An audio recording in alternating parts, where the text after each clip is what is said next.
CableCast. My name, of course, Caleb Ryor, and returning this year with me, we have third in the world and owner of the BattleRoom, Collin Heier. Welcome, Collin. What's up, guys? How's it going? Glad to be back. Glad to have you, as always. And joining us this time, we have a fellow Twitch partner, streamer, and winner of possibly the biggest VGC tournament of all time. That's right, we have Fevzi Özkan with us. Fevzi, how's it going? What's up? Thanks for having me. No problem. Now, it's been a while. I took a break for the holidays, and then my birthday's in January, and then all of a sudden it's February already, and I realized, well, I need to talk about a lot of stuff. There's so much going on in VGC. Have you guys been enjoying playing recently? I know we have like kind of a lull in tournaments in between Players Cups, but I just want to know if you guys are enjoying playing VGC still in this quarantine. Because the episode Collin was in last year was when everything was canceled. So. For me, it's definitely like it's starting to grind a little bit more, like not being able to play in real life tournaments and just like only playing online. Because at first, I was all fine with it. I was like, there's still a lot of online tours. I can still prove myself and play and have fun. But now it's starting to be like, God, I want to go back to real events again. I want to see all my friends. Right. But I still have fun playing Pokemon, and Series 8 is like refreshing, so it's nice to have a new series and try new stuff out, but I do miss live events still. Of course.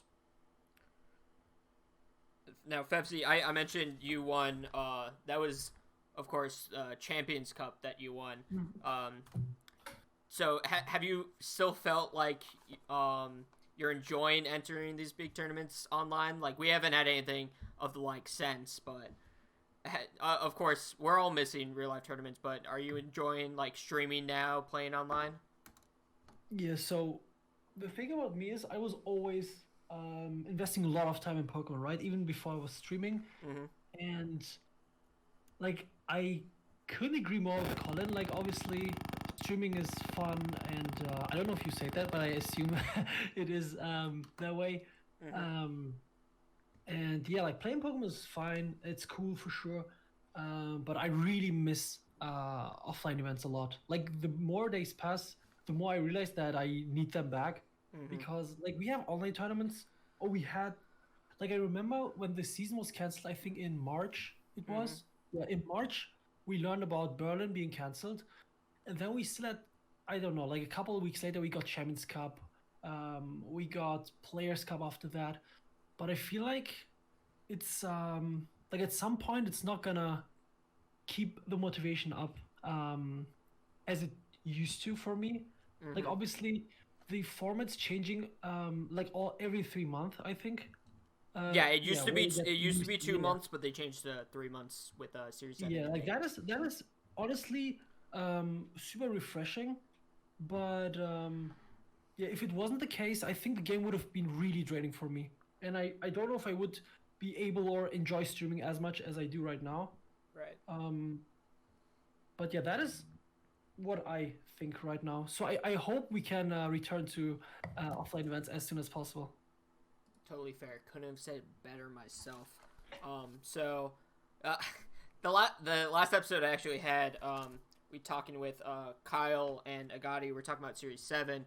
I didn't really talk about the end of Series 7, but of course we did have the Players Cup 2 finals. I want to talk about Series 7 more so in the realm of moving on to Series 8. So for those who aren't informed, for the past week, Series 8 started, and now it's essentially Series 7, but we're allowed one restricted Pokemon. So, actually, I was going to talk about this later, but now's a better time. What were your guys' initial thoughts when we got Series 8 announced? It being specifically one restricted, like, what was that? The Battle of Legends was our first tease at that? That, like, Wi-Fi tournament? Instead of the, the usual GS Cup of 2 restricteds. What are your guys' like, first initial reactions to that? Or do you prefer it, or I guess like I'll go first. Yeah, now you've played it, right? Colin, let's do it this way. You go always first. If okay. So then I go second. Totally fair. Yeah, I was waiting for you there. Okay. Thank you. I appreciate that. So when I first I played in the Battle of Legends, so I had a little bit of experience. And Battle of Legends felt a little bit more balanced, I think, than like the not balanced, more less overwhelming than like two restricteds, because a lot of the two restricted comps end up being like those are the damage dealers and you run 4 supports and that's it. You know, like you have all utility and then your 2 legends. And I think the 1 legend system is a little bit different in the fact that you have to have other Pokemon like help with the damage or help carry the team, as opposed to just having one. Obviously you can still like have one Pokemon carry the team and that still works fine. I think my team was pretty much just one Pokemon carry that I used recently, but I think it's a different descent just because like it's less about legend matchups and more about how your team matches up overall. So it's a little bit different. And at first I was a little bit not as excited for it, but I think it's been fine from the week of playing it. I've enjoyed it and the time before that. Oh, totally. Yeah, one of my initial thoughts was definitely like if we only have one restricted to beat our opponent's one restricted, it almost becomes like matchup oriented, but it doesn't seem like it's been that way. I think if you use like maybe some of the weaker bad legends, then it becomes a little bit more matchup roulette-y. But I think like the strong ones can contest each other for the most part, even if the matchup's bad for it. Fevzi, your thoughts? So I think you asked about Battle of Legends first. Yeah, well, I just mentioned that because that was our first like experience with only one restricted. Like, we don't have to talk about Battle Legends because they had completely a different list of restricteds. Yeah, like I had like zero clue about Battle of Legends. I didn't even know it happened. I don't know why. I think I just felt like a lot of Japanese people were playing it, so it was like maybe just Japan exclusive thing. Right. In the time, and I just didn't realize. But after we got the announcement, everyone was mentioning, yeah, we had that before Battle of Legends. Then I just immediately rushed back to Liberty Mode to see what people were playing back then, to kind of get a feeling what did well, what didn't do well. And yeah, I think at the beginning I was like, only one restricted would I think you were in my chat as well, and you said that we would have something like, or matchup roulette would be way more significant with only one restricted. And I think I disagreed with you back then. But that does sound right. Yeah, I think I remember that. Yeah, but playing a little bit now, I think I would agree with you more than I disagreed with you last time. Interesting. Because I feel like, the thing is, when I was using a Solgaleo team, that was my first team in Series 8. I was streaming with it, and whenever I faced something like Yveltal, or like good Yveltal teams, I just had no chance. Like, they just go for Darkness with Life Orb that I don't know if it brought me down immediately. Like, I was nearly max HP Solgaleo. Like, that did so much damage, and if you don't have like the tools to kind of stop the damage output or reduce it, it's just really, really hard. And that was my first experience. Now, obviously, I play Zacian, so I don't know what has a good matchup against Zacian so far, because I still believe it's probably the best Pokemon in the format. But like with playing Zacian, I don't think matchup roulette is that important, because I always bring, no matter what happens, I just have Zacian in the back or I lead it. Even if the opponent has, I don't know, like 6 fire types or whatever, I just bring it. And I think it comes down to the team you use. And then you have a different approach to the meta and a different approach to matchup roulette. So, yeah, I think it's a cool format though, for sure.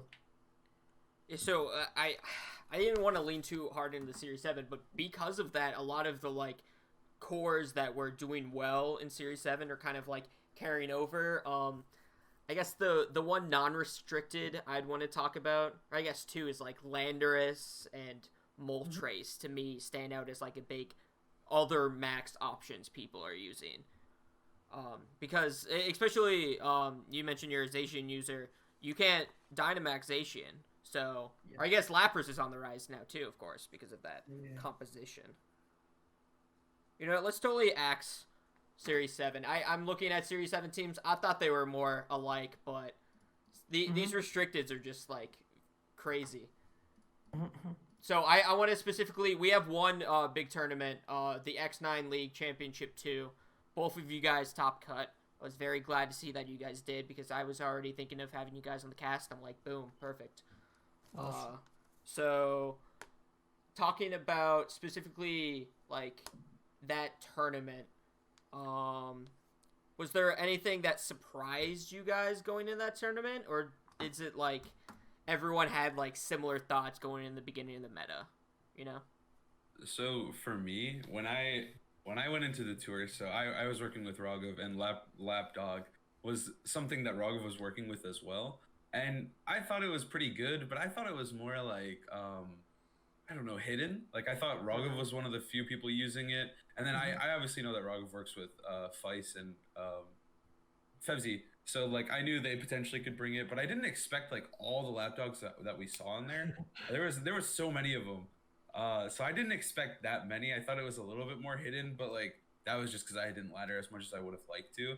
And then I also was really surprised that there were 0 Yveltal and 0 Calyrex Ghost Rider. Like I was just blown away that there was neither of them made top cut, and that there was so many Lapras. I thought everything else was about where I would expect it. A couple Solgaleo, a couple Dialga, Zacian being good, but I was really thrown off by the lack of specifically more the Ghost Rider than Yveltal. Mm-hmm. I want to circle back to you on Dialga later, but because Fevzi himself had used Zacian Lapras, you want to go on about like why Lapras specifically early on?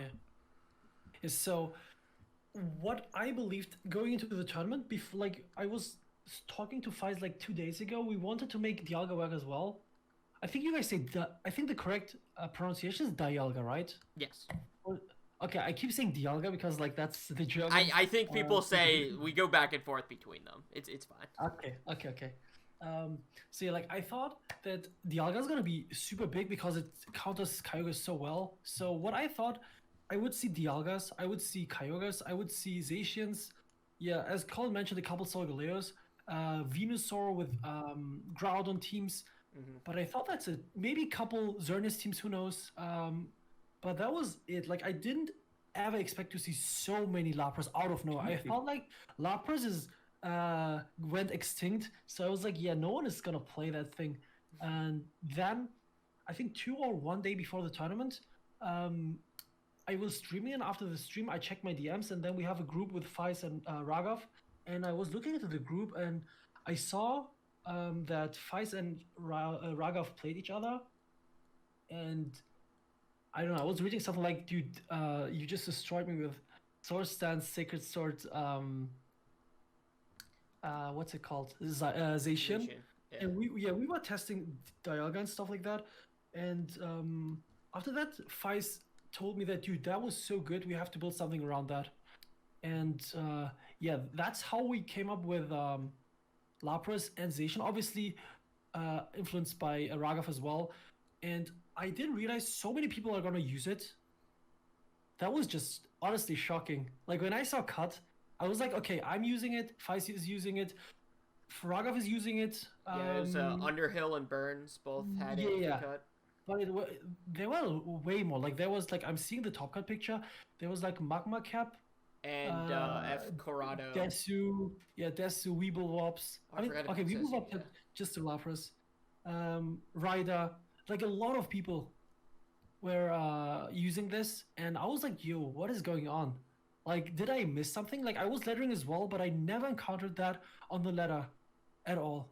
So I think that was like, I guess, something super impulsive for the most people, that they saw it on the letter doing super well, and they just said, okay, that looks so good, I'm just gonna use it. Because like I was lettering not a lot, but a little bit of time, and Feis too, and we never saw Zacian and Lapras on the ladder at all.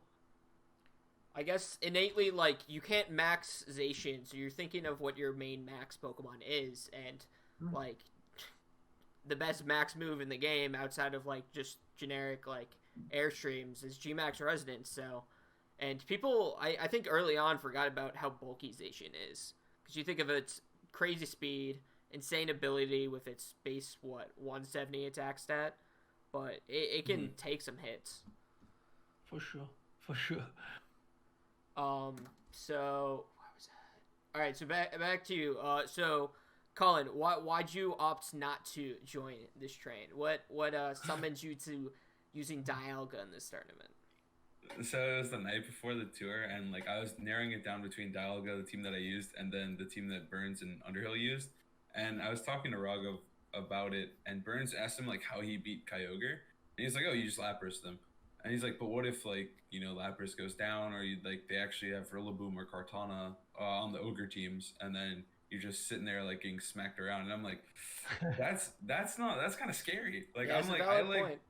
I like Dialga because like because in theory like yeah the Kartana or the Rillaboom could just pressure the Lapras too much and you would just lose to the Ogre anyways because like they didn't have any other water resist besides Amoonguss. So I was like, I think I'm gonna go with Dialga. It seems because Raghav like he said like, hey, you just outplay it. I'm like, I don't know if I'm gonna outplay those things the day of. Like I don't want to have to outplay Kyogre all day. That sounds awful. Yeah. So I went with Dialga because it was like a little bit more generically strong versus versus Kyogre, and I played like 5 of them, so I think it was the right call ultimately. Because I was able to just kind of walk all over them. I think Dialga isn't even like a guaranteed win against the Ogre teams. I did beat all of them though. I only lost 2 Fevzi and then 2 Carmine, who I ended up losing to in Top Cut as well. So those were my only losses, which were a Dialga Mirror and then Zacian. So I beat all the Ogres, but every single time it was like so close. But I do think that I thought that Dialga Grimmsnarl was also just like broken and easy to operate. So I couldn't pass it up, especially after laddering with it for most of the night. I was like, this feels good. Like as long as like I play somewhat decently and competently, I should be fine with that team. And I think I played okay. I'm not actually like super proud of how I was playing that day, but Dialga Grimmsnarl just like hard carried me. Like even when I was underperforming, they were not because they were just broken. So like I like Dialga Grimmsnarl just for that reason. And like I was really surprised that there were so little Grimmsnarls like as well. Well, there was a solid chunk of them, but I think Grimmsnarls are just like broken. And like I know on ladder I played a ton of Grimmsnarl Dialga mirrors. It was like a popular thing around the 1600s where I was chilling for a little bit, and so I expected way more of them, and I never played any Dialga Grimmsnarls besides my own. So I thought it was a decent call. I just didn't want to lose to Ogre. That was really my thought process behind Dialga. Well, I mean, Kyogre did end up winning the whole tournament, of course. It kind of proves your point of being able to beat the Zacian Lapras team. Yeah, it can be kind of hard. Even though Lapras obviously bodies Kyogre, it's just the partners are annoying. Yeah, the partners. So, with the other like duo that was everywhere, we got Zacian Lapras, but of course Tornogre, back from its reign of terror in 2019. Now joining with new tools like Aleki.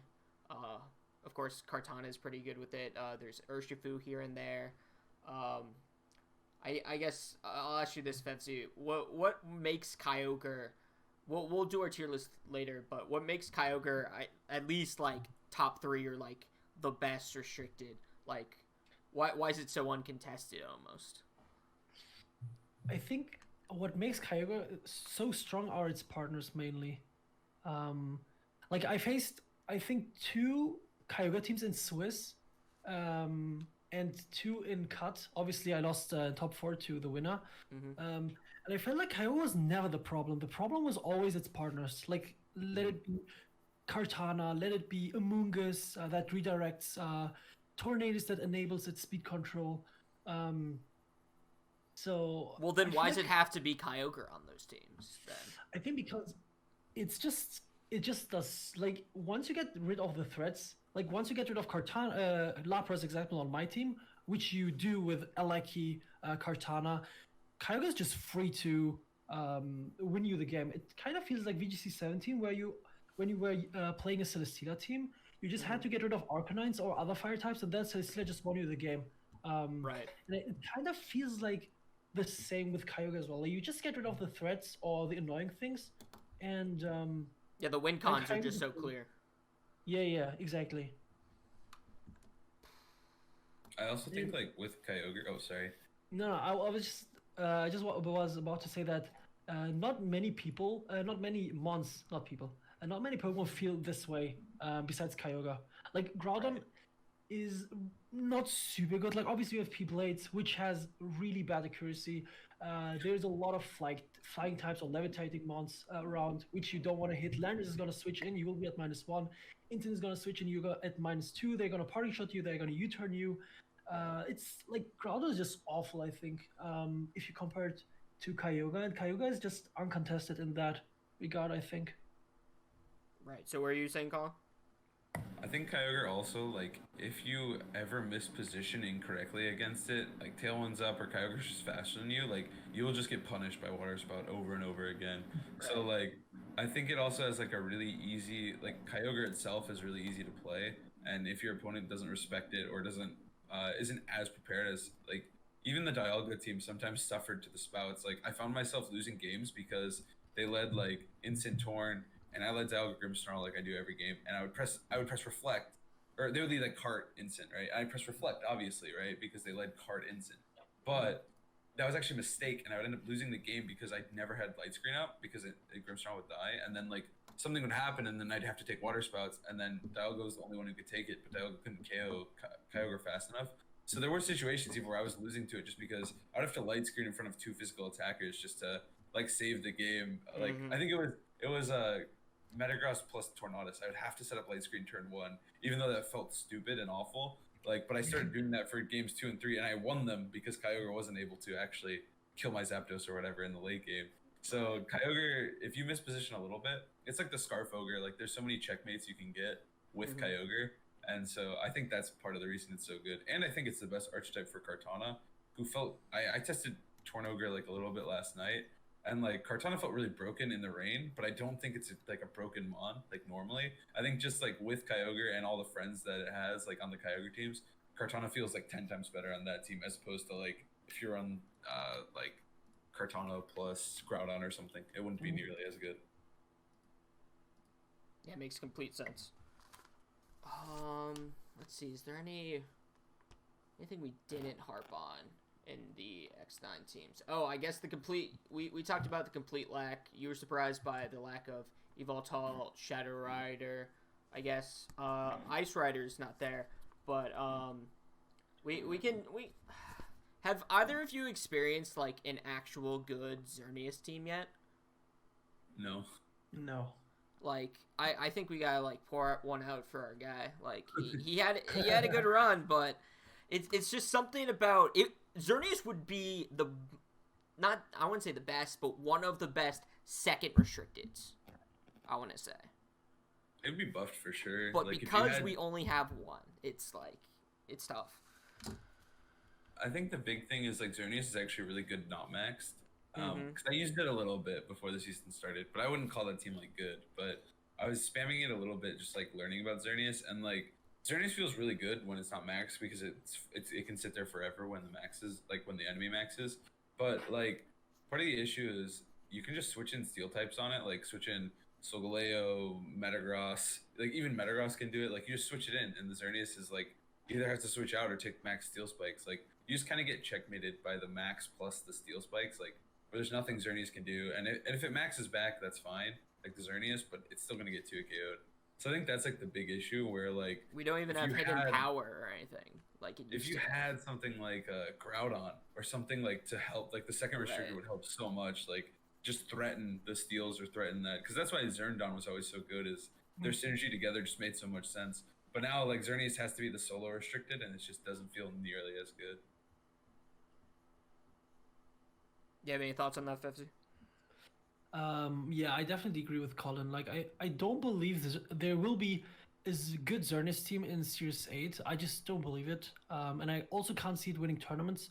And I think besides having no restricted partner, I think not having Smeagol makes it way worse as well. I think that's the first time we realize how happy we can be that Smeagol is not in the format or in the game.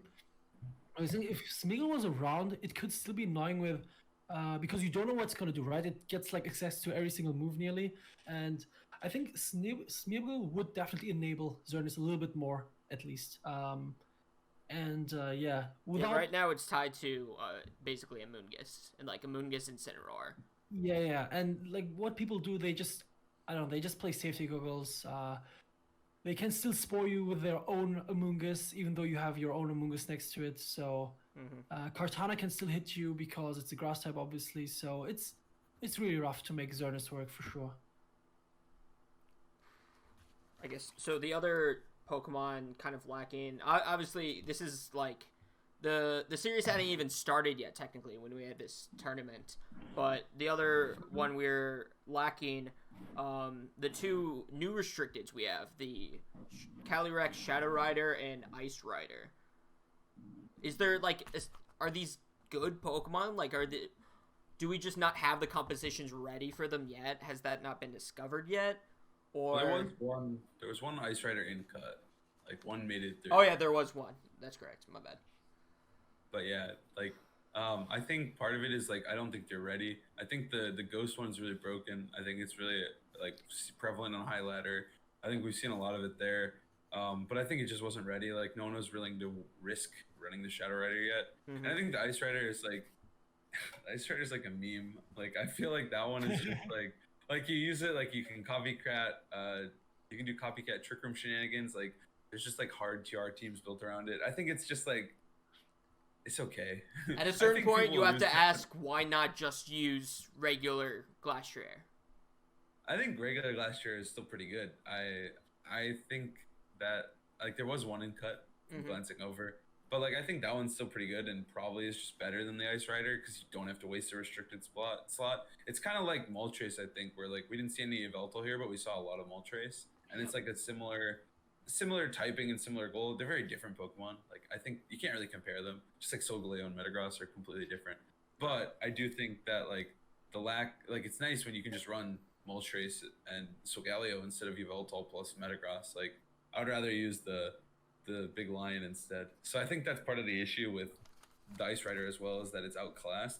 But I don't think the Ghost Rider is outclassed by the regular Spectrier. So I think that one we'll see in the future, and I think its time will come. It's just a matter of time. I'm trying to think.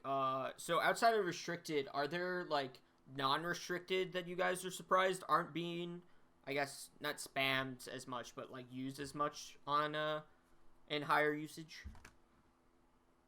I think Grimmsnarl is mine. Like just because Grimmsnarl, we saw it in the Players Cup too. Like near the end there was like I think it was the second most used Pokemon, and like people finally started to see the light of Grimmsnarl, and I think he was ready to like really shine. But then like we changed series, and like for some reason everybody forgot he existed.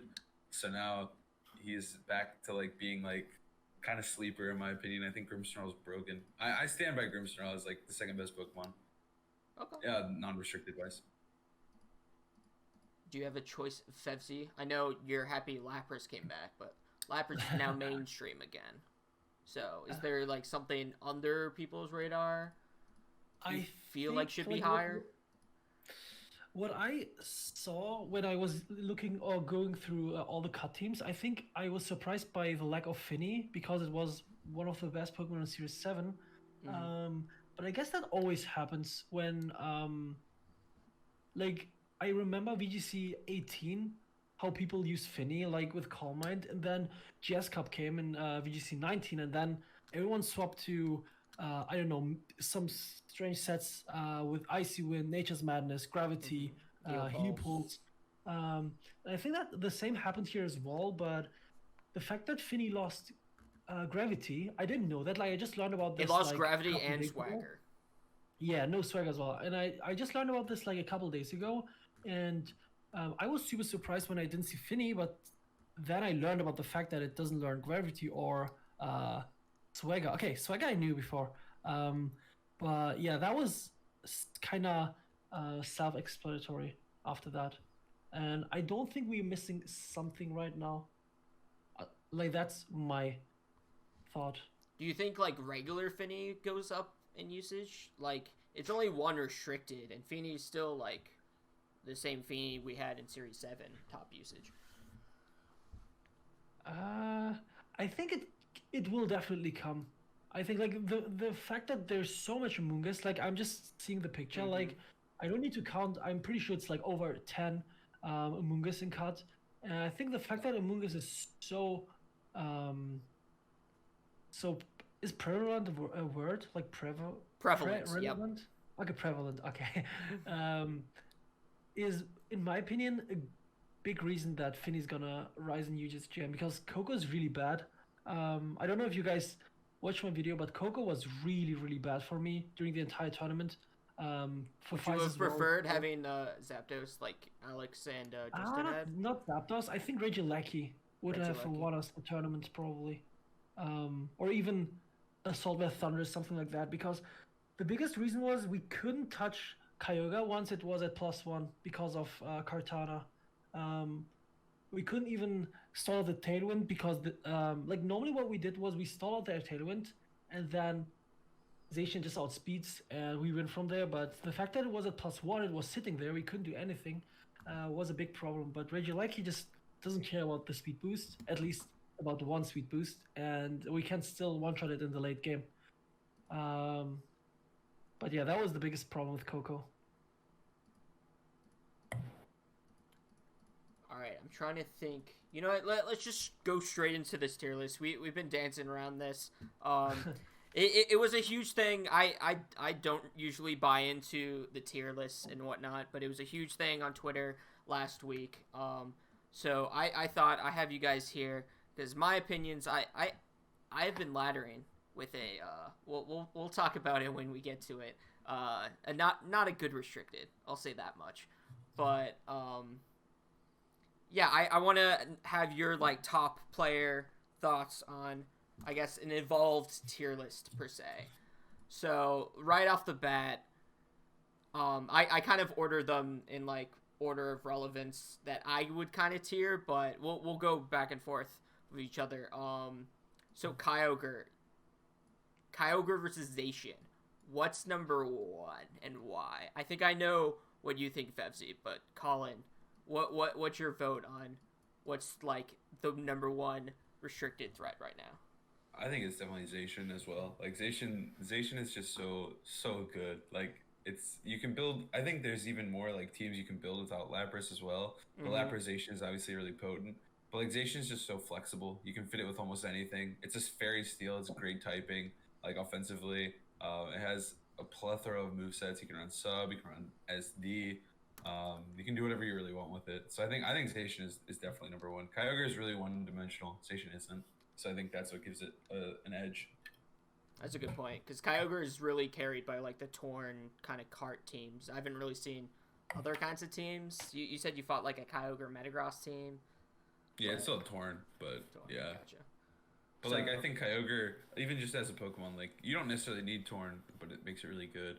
But like the way Kyogre is being played is it's always gonna be Water Spout, like Scarf or Mystic Water, whatever. Like it's like very, very one-dimensional. Water Spout, Origin Pulse, Protect X, right? Or no Protect if you're Scarf. Whereas Zacian, Sub, Swords Dance, and like you don't actually know it's happening until it's too late too. Like the threat of like playing around a Swords Dance Zacian is so much different than a Sub Zacian, and that gives Zacian an advantage. And then also like you could play someone who has a random Wild Charge or Play Rough where like you don't see it coming, and then your Ho-Oh just took a Wild Charge, and you're like, oh, that's not very good. Yeah, I'm supposed to wall this thing. Like what? So Zacian even has more coverage and like I don't think those moves are as good, but they're options, and that makes it scarier. Whereas Kyogre, oh, you're gonna run Thunder or Ice Beam? Which one is it, buddy? Like I'll figure it out. That's true. Do you have any extra thoughts on the Zacian versus Kyogre? I couldn't agree more with Collin. Like I think Zacian is just so incredible. Like I didn't use it too much. I think I only used it in Wolfie's GS Cup tournament that happened like I don't know, like 2 months ago. And I was using it with Substitute there, and I already felt like this one is different than all the other ones I used so far. And then after trying it out in the X9 League, it just completely took my mind. Like the fact that like you had so many different options with it. You switch it, like you're intimidated, you're at I don't know -1. You switch it out, switch it in again. Then you just get your +1 boost back. You get into so many different scenarios with it. You can just set up a sword stance. As Colin mentioned, you can run it with the sub coverage moves. I think it's just so incredibly broken, and not. I don't want to say broken, but it's just super strong, and it can do everything at any time, and that's what makes it so scary, in my opinion. Do we put both Zacian and Kyogre in our like whatever top S tier? Or Yeah, I is think there so. like Yeah. okay? I was gonna say It's like hard. if there's a debate to separate Yeah. them within tiers. I think like Ization could almost be like S plus. Like it's just better than everything. But I don't think Kyogre's like that far behind. Okay. Like Same. you can just keep them both an S. But I think that like Kyogre and Zacian are both really really good. Definitely. Okay, I'm gonna speed up the process. We're going through all this stuff. We're not spending 5 minutes to talk about the ones that people won't use because it's just a 5-mon team like Calyrex, Cosmog, Cosium, whatever. Kyurem. Yeah, there's no reason to use this junk. Next, actual Pokemon, Dialga. Is the hype real? I think it's A. I think it's A tier, like a top of A. I think it's like, I don't think it's S though, like at all. Right. I don't think it can contest those two. But I do think my impression of it changed after I used it a lot, where I was like, wow, this mon's actually like really gross versus almost any restricted. Even like Yveltal and like Ho-Oh, it can like play around with and annoy them. So, but I don't think it's like nearly as broken or as powerful as Kyogre and Zacian. I forgot about this argument we had. You've turned me. We've talked about this plenty of times, but the Roar of Time debate. Why is Roar of Time getting used over Draco? It's only 10 more base power. Like, is it Well, I really think that much worth? I think I'd rather not move for a turn than lower my stats after I've acquired all these boosts. Because that's like Kyogre's best trait is just locking down the boosts and just Or sitting you mean there like. you said Kyogre? You mean Dialga? Or I mean, Dialga, yeah, where you're getting the boosts like Excadrill did or Metagross did in the past, like the steel types that find the boosts. And I think Dialga is different than the other ones because this one's special. So Right. like getting those boosts is like really important. I would almost use Dragon Pulse over Draco if I was using that. But I think Roar of Time is actually just fine. Especially after using it, like there's turns where you're just like, yeah, I'll just chill for a turn. It's not a big deal. Right. I don't So mind. you're Like- saying if it's like your primary max mon, you don't want it to be Yeah, Draco yeah, yeah. because you're maxing it early enough that you need a turn move that is worth in the end game. Right, you don't want to shuffle it around too much. And I think part of the reason Dialga is good is because of Max Wormwind and Roar of Time. Like, a base 150 Dragon move is, like, really stupid. Especially with the lack of Feeny there is right now. I think if Feeny became more popular, we would have another conversation about whether or not using the Dragon move is worth. But I think right now, like, I face, like, almost... When I would look at the teams, I would sit down and look at, like, in the X9 tour, I'd be like, all right, this dude has no fair resist, like, or his fair resist Kartana. Like, let's just go in, you know, like, who cares? I can just spam Max Wormwind and have no downsides, really. So I think, like, right now the teams are really weak to Dragon, or they have one resist, like, and then, so it's really easy to navigate around them with Dialga. Okay. Here we'll bring more Pokemon in the pool before we debate placements. The next one, Fevzi, you said you've used Solgaleo. Do we think it's also like A tier? I think it's A tier, but it's not as good as Dialga, I would say. Okay. So for me, Dialga is somewhere between S and A tier. And I think Solgaleo, like the thing that makes Solgaleo so good is obviously its ability and that it is so incredibly good against Zacian. I faced one Solgaleo in Swiss. That was my only loss as well against Marco Fiero, and I really had no matchup at all. Like he just led with Spectrier and Solgaleo, and I couldn't do anything. Like just bulldoze, one shot one mon, then one shot the next mon, and one shot your back as well. Like I really had no matchup against that, and I think the fact that Zacian is, in my opinion, the best Pokemon makes Solgaleo at least A tier for me, because it will always be there. Gotcha. Next one, I have both the riders. We'll talk about Shadow Rider first. So we haven't seen, like, I don't even know what cores exist with it. Like, I know you got, like, it's double spread move with Astral Barrage and Expanding Force, so you run it with, like, in DD, but what are, Shadow Rider teams even looking like? I guess I'm not high enough on ladder, personally, because of my own bad decisions to know what these teams look like, but are they better than Dialga and Solgaleo teams right now?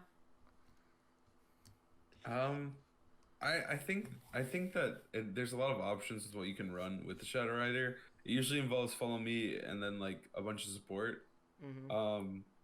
But like once this thing just gets going, like it's kind of like Kyogre, but like doesn't need Tailwind. Like it's just gonna sweep you with Astral Barrage or Expanding Force. Dare I and say just it's gonna the sit new there. Xerneas? I wouldn't say it's like Zern at all. It's like you can set it up. It does get nasty plot, which I think a lot of people. Well, I guess forget about. the KO moves itself are getting the setups for it with its ability. Yeah, it can get even worse, especially the nasty plot variants. But it's also just like so overwhelming because it's so fast. Like I think Darkest Lair, I had Grim, Snarl Ensign. I had 2 dark types, both with dark moves because I was so afraid of this thing. Mm-hmm. Like I was ready, but I was still afraid to play it. I think this thing's really strong, like the ghost one. You had the same thoughts, Fevzi? Yeah, I think, like we mentioned that as well before, like when we talked about the teams, but like the fact that so many people have like, I don't know, at least 2 dark types. Like I don't think there's a team that has no dark type. Okay, there are 2, like Ryder and Jazz, I think. Like everyone else has at least 1 Ensign or Grimmsnarl, Moltres, even someone with a Sableye. And like the fact that people were spamming dark types is because of the fact that Kyrex would otherwise just go through their teams. And I think people were respecting it a lot going to the tournament, but right now, since it's like no one's using it, obviously. I mean, people are using it now, but like a couple of weeks ago, people were not using it as much because they knew that people were ready against it. So now that I think now is the perfect time to use Kyrex. Like if you want to make it work, I would personally suggest to run it now because dark types are kind of getting a little bit less. Like obviously Instant is really good, but other than that, it's like really the time to shine for Calyrex. Like I realized it as well when I played against it. If I am in a bad situation or if my opponent has a good spot with Calyrex, there's not much you can do. Like it just goes for Astral Barrage or Maxis. It gets the special attack boost and then it's just downhill from there. So I think Calyrex is really, really good for sure. I'll park it into A now just so we can populate more stuff. The next one, Ice Rider, we talked about. We don't have to go into too much detail because we talked about it earlier. But do you even like put it in the same league as Dialga, Solgaleo, and Shadow Rider? I don't. I think it's probably a B tier pick. I think you'd rather just use Glass or like the teams that are built around the Ice Horse are like the gimmicky copycat or like hard TR stuff where they just won't be nearly as consistent as something like a good Solgaleo or Dialga team. So I think it has to go to B, in my opinion. Totally fair. Yeah, we don't even have to say anything more about that, just because I want to move on. Next one, a lot of hype for this one. I saw some early tier lists having this in S. We got Ho-Oh. What do you guys think about Ho-Oh? I mean, like, it's another Mon like Solgaleo that matches up well against Zacian.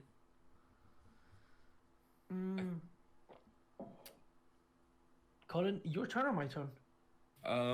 I'll go first. My thing's quick is like it's good versus Zacian, yes, but it auto loses like hardcore versus Kyogre, like disgustingly bad. Right. So like I feel like Solgaleo doesn't like do great versus Kyogre, but it has options. You can run Wild Charge, you can run Rockfall, you can run Wide Guard, Trick Room. Like there's so many things that Solgaleo can do to combat it. But Ho-Oh's best chance is to like I don't know, Airstream the Kyogre back or like Max Quake with Earthquake Ho-Oh. So like I just think that Kyogre being so good, and then I think Solgaleo just has more options. But I do think that like it's still a good Mon. But you just have to become really prepared for for Kyogre, which is kind of a pain sometimes because the Kyogre will have tools to help beat like the common Kyogre answers like Rillaboom or Kartana or something. So the Ho-Oh will still be in trouble. So it becomes into like some of these archetypes because we only have one restricted. Like some of the lesser restricteds, you almost have to make like a 4-mon non-restricted team to beat some of these higher up restricted mons. Specifically like Ho-Oh versus Kyogre, like you can bring the Ho-Oh, you probably have to bring the Ho-Oh versus Kyogre, but like for the most part you're gonna be dancing around that thing the whole time. The matchup sounds really unfun. Yeah. So would we like park it in B for now then? just because of the prevalence of Kyogre? Like it seems like it matches up against other stuff. Still A. I still think it's A, but like, because it is good versus like Solgaleo and Dialga as well, and Zacian. So like, it's good versus the Steels, but like, it doesn't really like Kyogre at all. Still spamming that Max Quake. Yeah, Fevzi, do you have any thoughts on that? I think people were overhyping it a lot. Like I watched a couple tier lists, and I think people were thinking that it's too, like, obviously it's a good mon, but people were making it stronger than it is. But I feel like people now slowly but surely realize that, and I would say it's still A for sure, like somewhere between A and B. I wouldn't say that it's better than Dialga or Solgaleo. I think it's worse, but definitely still really good. So I think, yeah, A should be fine. Like low A tier, in my opinion, is fine. It's a good mon. You have to play around the bad matchups, but you have to do it with with most of the Pokemon. And yeah, the fact that you can play it super well with stuff like Rillaboom or Regieleki, which counter Kyogre pretty well, makes it a little bit better. But obviously, like my issue is mons that get intimidated and don't do much damage. Like I just don't like those mons. Like this is the same reason why I don't like Groudon so much, because like people just bring in their instants, bring in their Landorus, they switch it in, and then you're at -2, -3. You don't do any damage, so you're in a bad spot immediately. Like if you lead with Ho-Oh, they lead with Landorus. You switch your Ho-Oh, they just U-turn you. It's just a rough spot to begin with. So that's why I don't like physical attackers too much, especially if they're not that strong.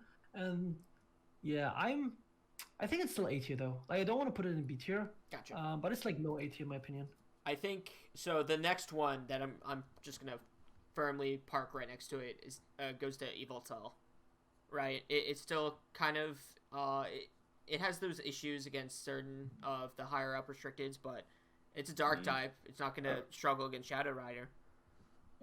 I think it's a little bit better than Dialga, like, or as around Dialga tier, because it is so good versus like neutrally. It's good versus like all the legends. I think Zacian is like the only dark resist, I think, out of any legend, or Zamazenta and Zern. So like, right. I think Yveltal instantly is still good. I don't know why we're not seeing why we didn't see it in the X9 tour.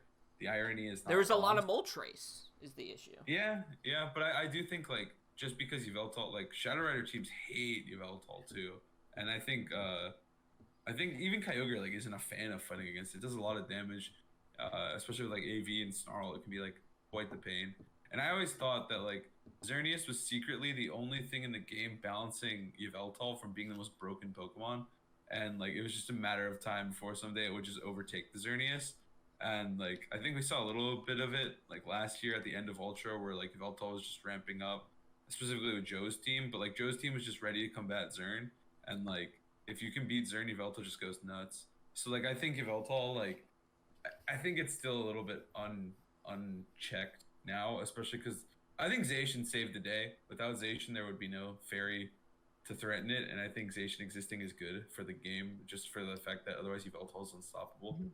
Gotcha. But I do think that Yveltal is still like higher A, maybe better than Dialga, but I like Dialga a lot more. When I used it, I would put it under Dialga, but I do think it probably has a case to pass Dialga. Okay. Well, we'll order these. It's A for now.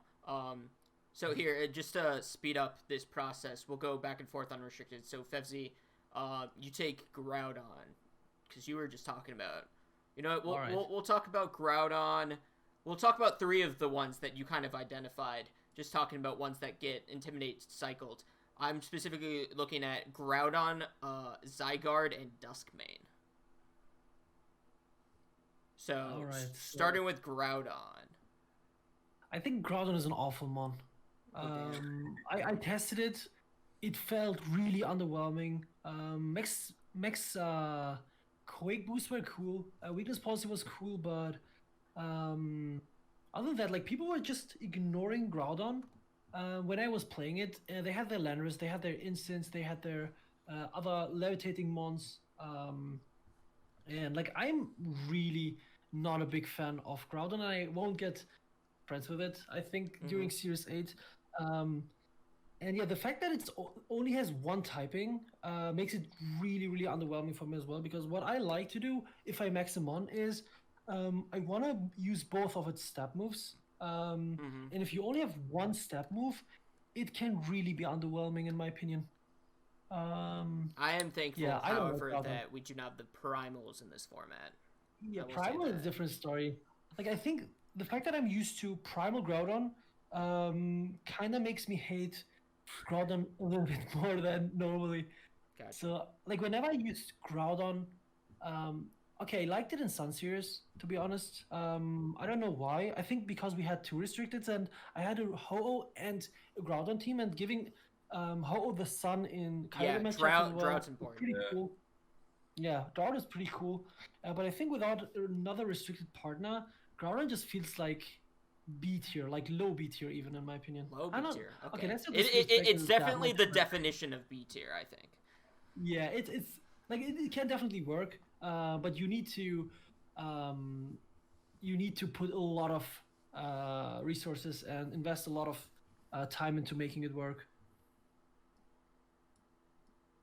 Totally understood. I can speak on this. So the restricted, Collin knows this. I've been playing with Zygarde. I wanted to know if there's like a Zygarde team, if it exists. Feeny doesn't have Swagger anymore. Zygarde's very sad. But there are ways to do it, but it's like the same as Groudon. You just get Intimidate cycled, and your restricted sits there. It at least has 2 stabs, like you want for Groudon. But yeah, like it's B. I can see a Zygarde team maybe making it deep in cut of something. I don't see it winning anything. You guys agree?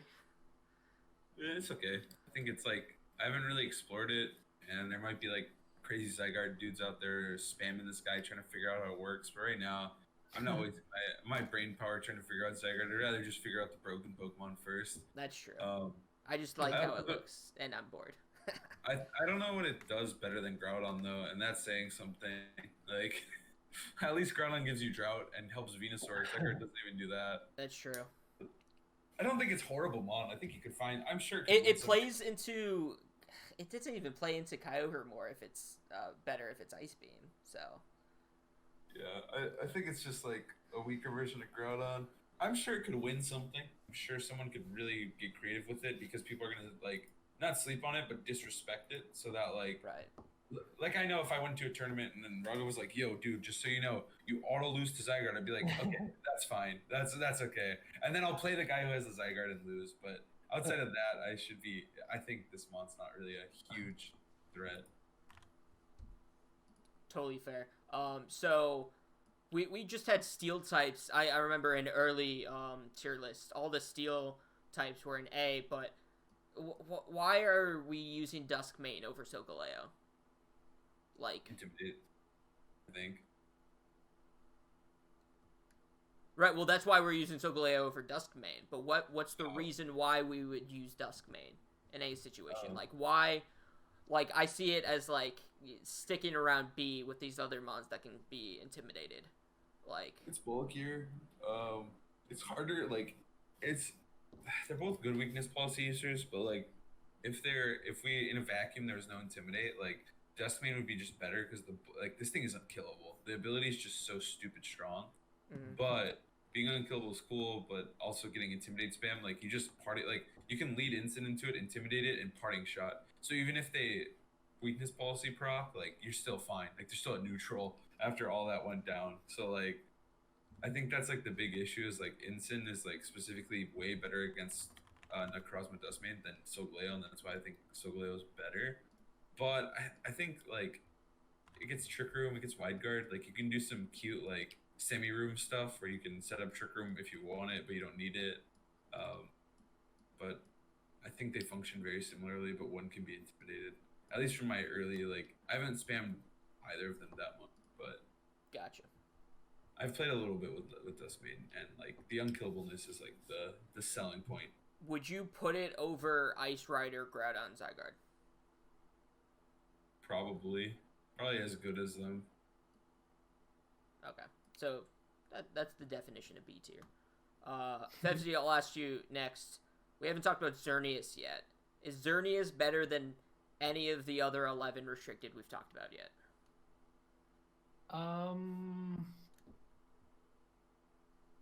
That's a hard question.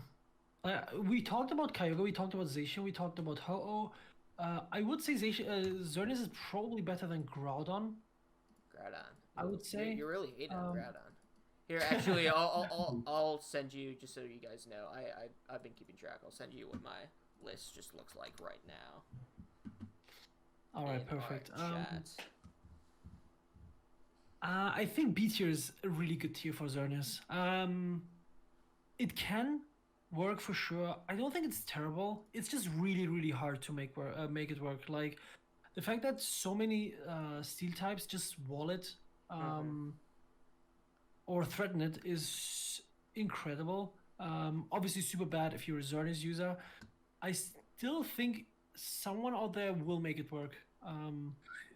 Yeah, I know I like at the beginning of the this I said that I don't see it winning tournaments, but I think there are some people who will probably make it work.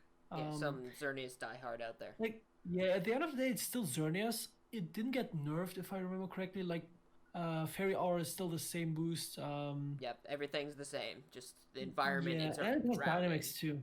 Yeah. Yeah, I don't think it's that bad. Maybe I just disrespected it a little bit too much. But in my opinion, it's better than Groudon for sure, at least, and Zygarde, and... Yeah, I put it over Zygarde. I was just hoping. I don't know. Zygarde probably. Awesome. Collin, you think Xerneas is better than Groudon? I think Groudon, like, you can still just use Venusaur and another, or you can use Torkoal and another restricted and still use Venusaur. But I think Groudon teams are carried by Venusaur, and like the archetype as a whole is still decent.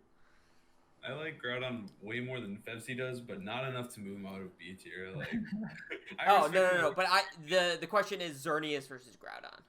I think they're probably about the same. Like, I think a lot of the B tier ones, like they're samey. They're like interchangeable, but I think Xerneas probably has more supporters than Groudon, so I could see Xerneas popping off, like, because people love this Pokemon. I could see it. I could see it doing well outside of doing better than Groudon. I could see it winning a tournament. I could see Groudon winning a tour, but I don't know how. That my brain can't comprehend how Groudon would win, but I can understand how Xerneas could win. So I would say Xerneas is probably above Groudon. Okay, I have now moved Zygarde to the beginning of C. I'm not trolling anymore. It could contend with B, but I think it's like the definition of C. But I have now showed you my list. I don't want to talk about each mon individually anymore because most of these, frankly, don't deserve it. I think Xerneas is slept on. I think that one's cool. Xerneas. Okay, I'll add it to C for now. Others, Palkia probably. Palkia and Reshiram, I think are like the only ones outside of that. And I think like Zekrom, Kyurem Black, Kyurem White are like you could use them, but I would just like ask why you don't want to use them instead, like or any of the other. But they have like cute little niches, and I'm sure like you'll play against them on ladder and they'll beat you because this guy like he's running Kyurem White and like you're using Solgaleo and you're like, oh man, it's actually kind of annoying, but I never have to worry about that again because no one uses those Pokemon. Like those are always like they're always there in these restricted formats, but they're always like never like super strong, but like someone will use them and it'll be hard to play against them. Okay, so based off of what you said there, again, basically what I'm doing is I'm changing things. I should just share my screen, but I don't want to mess our flow right now. This is what, after Collin said what things are looking like. Fevzi, is there any moving we should be doing? Let me see. I think Zamazenta is not E tier. I'm gonna be honest. Okay. I just had it. It was like untiered. I didn't have it really E. E was just like unlisted. I think Zamazenta is better than Zygarde even. I think it's a sleeper pick right now. Okay. Because I've seen some cool Zamazenta teams. What is it? Just like spamming coaching and not dying? Yeah, like it has a Snarl, Helping Hand. It's a supportive role, obviously, but I think it can be, like on defensive teams, I think with the help of Zamazenta, it can be really, really tough to break them. Because I've played some Zamazenta teams and I lost, and I was shocked how good this Pokemon can be. So I think it's better than Zygarde for sure. I think Lunala is E, and I think the other Lunala Lunala or the Necrozma Dawnwings is like just better because it fills a niche that Lunala can't of being a slow trick room setter. I don't think that niche is that great, but I think it's just slightly better than You don't think there's any niche for Lunala? I think it gets outshined. If you want to go fast, you'd rather use Ghost Rider. If you want to go slow, I'd rather use the Necrozma Lunala, whatever it is, the Dawnwing. I don't think Dawnwings is that good, but I do think it's better than Lunala. Like, it has a niche that Lunala can't do. Well, so, as far as niches, is there anything joining Lunala and E? Like, I think the Giratinas just don't do anything. Yeah. Yeah, I don't think they do anything. Giratina's terrible. I think Rayquaza is pretty terrible too, but I at least it can shut down the weather. It has the strongest airstream in the game. Maybe we just put it in D just to let Rayquaza think about its former glory. What's the strongest airstream? It's off of Dragon Ascent. Oh, okay. Is it 150? No, because it's close combat, right? It's just 140. But because of its stats, it's the strongest stab airstream. Yeah. So D's like unordered. Have we talked about anything? I know there's also like Lugia diehards, but it's never gonna go higher than anything, you know. Did we talk about Reshiram? We mentioned Reshiram. We didn't mention why Reshiram. It's just another Pokemon that pairs well into Zacian, right? Yeah, I don't think it's terrible. I think it has cool synergies with some of the other like non-restricteds, just because of like Max Flare, and then like it has like Max Quake, Max Wormwind, so which is always a cool combination. I think it's a cool mon. Okay, my production value has immensely increased. I'm now sharing the tier list screen with you guys. But so this is what we have so far. Just for the listeners at home, S is Zacian Kyogre. A, we have Dialga, Solgaleo, Yveltal, Shadowrire, Ho-Oh. Do we want to reorganize? Is this the order we think A is in? Or did we think Shadowrire? Shadowrider's to the top, in my opinion. Shadowrire's number 3. Yeah. Okay. And then Dialga, Solgaleo, Yveltal, Ho-Oh. Yeah, those 3 are really hard to call. I think Ho-Oh's clear the bottom, but the other 3 are really difficult to like order. I think all 3 are good. Okay. Thoughts on B tier, which is currently Duskmane, Ice Rider, Groudon, Xerneas. I like it. I would swap Groudon with Xerneas probably. You know what? Fine. Just to appease the Fevzi stands out there. Yes, Groudon below Xerneas. Yeah, I do think a Xerneas team will find its way out the woodwork sometime. Oh, for sure. People are trying already. C is, like, as we go down, it's going to be less ordered. C, we have Palkia, Reshiram, Zamazenta, Zygarde, Kyurem White, and Eternatus. Just because they all have things they're doing that no one else is doing. Like, they have, like, more unique roles, per se. Do any of these deserve moving up to B? I think it's pretty distinct that they're below the 4 and B. I think Palkia is kind of interesting, but I don't think it deserves to necessarily move up. Like, I have it at the top of C as a reason. Yeah, worst case Palkia is like below Groudon and B, but even then, it's not like that's not a huge shift. But yeah, I think Eternatus, I have a soft spot for it. I think it has some really cool stuff it can do, but I think it might need a second legendary to be like actually contestable. Yeah, I've run into like the Cosmic Power, Mystical Fire, Eternatus. They're just like a pain to break down.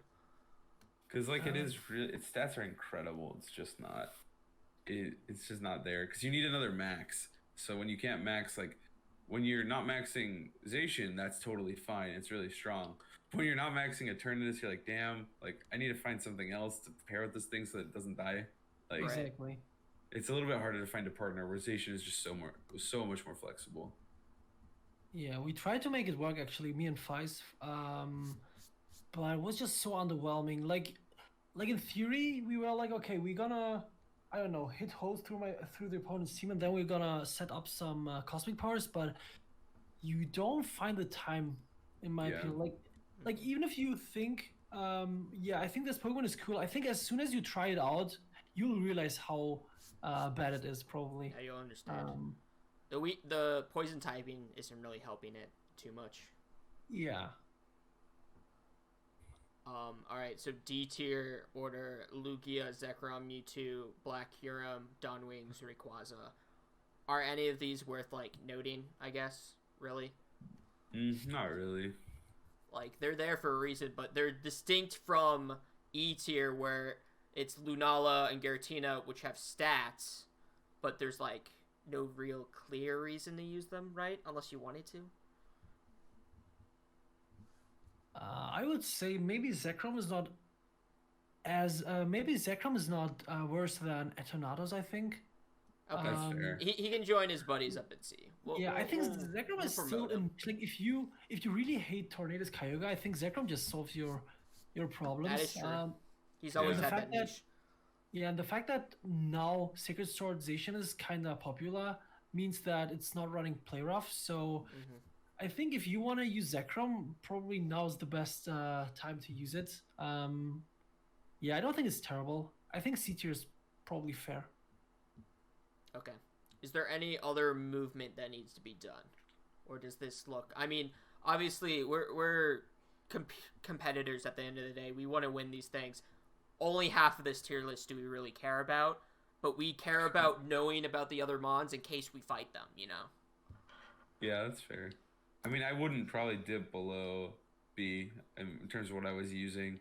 Maybe for stream I would, just to try them out and see how if they actually are C tier. But like, if I was competing in a tournament, I would not go below probably even A. I just want to Yeah. beat To be you in honest. Zygarde. That's my goal. But yeah, I wouldn't drop below A if I wanted to take it really seriously. But I think like there is, because people don't know how the bottom ones work as well or know the calcs, like stuff like Palkia, Reshiram, Zamazenta, there when you play against them you might lose because you just aren't as familiar with your matchup versus them. And that's like why those mons can succeed sometimes. It's just because you have those weird mons. Exactly. So, are you guys saying, both of you have your stamp of approval on this tier list for Yeah, it looks 1 pretty week, good. 1 week into the format? I like it. Cool. Same here. All right. Well, when I publish this episode, we'll then tweet it out in the responses.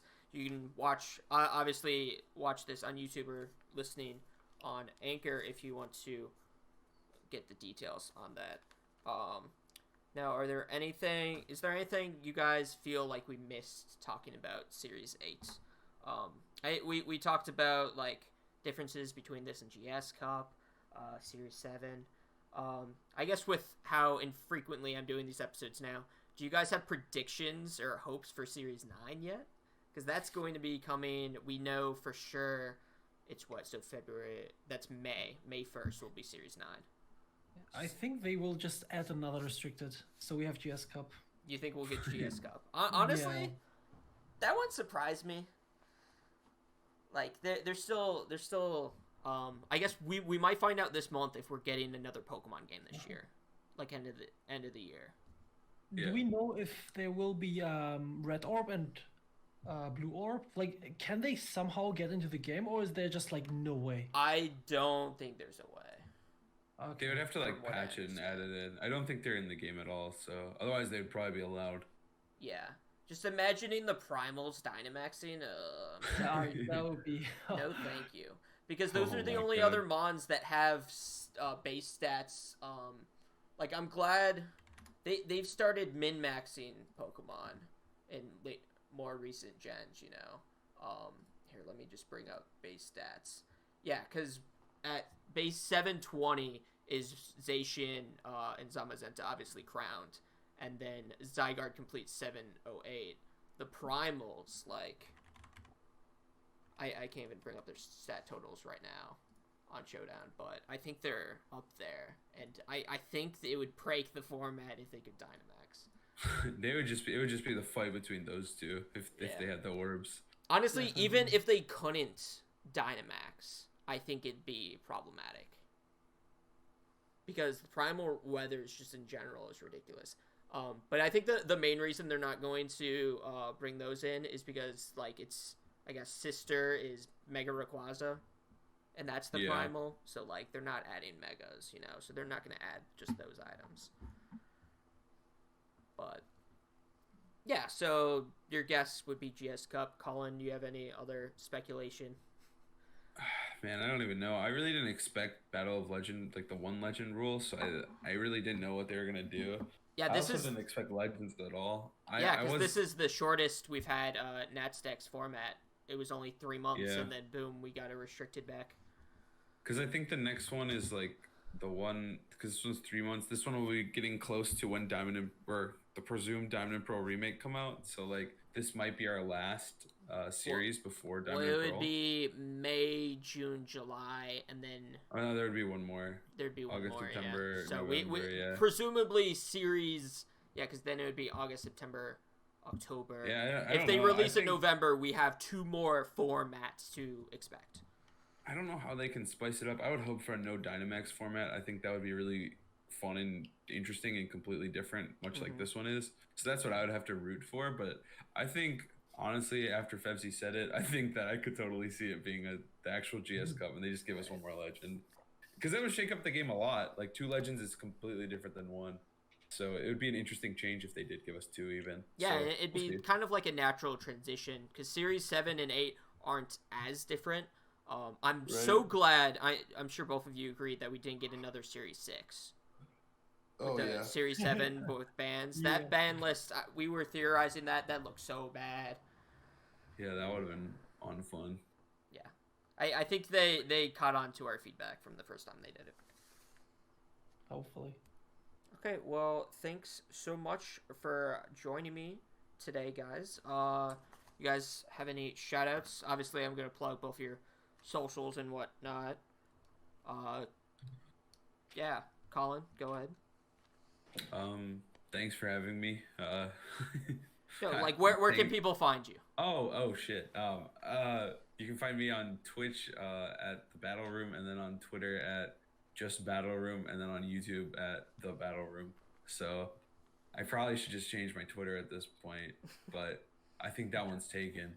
But yeah, that's where you can find me. All right, Fevzi, you're up. Yeah, dude, thanks for having me. You can find me, I think, everywhere at Fevzi OE. Yeah, like that was a lot of fun. I mean, we talk through streams most of the time, so it was really cool to talk to you guys live. Oh yeah, of course. Yeah, like if Collin is streaming, I'm in chat, but we never get to interact like directly. So that was really cool for me. So thanks for having me. No problem. It was a lot of fun. All right. Next time, who knows the guests? It'll be sooner than my last episode, but next time it'll be towards the end of Series 8. We'll have more tournaments. Hopefully, my upcoming tournament that we don't have a release, an actual date planned just yet, but I'll be TOing something with Collin. So look out for that. We'll look at some usage stats and whatnot. Till then, signing off, Caleb.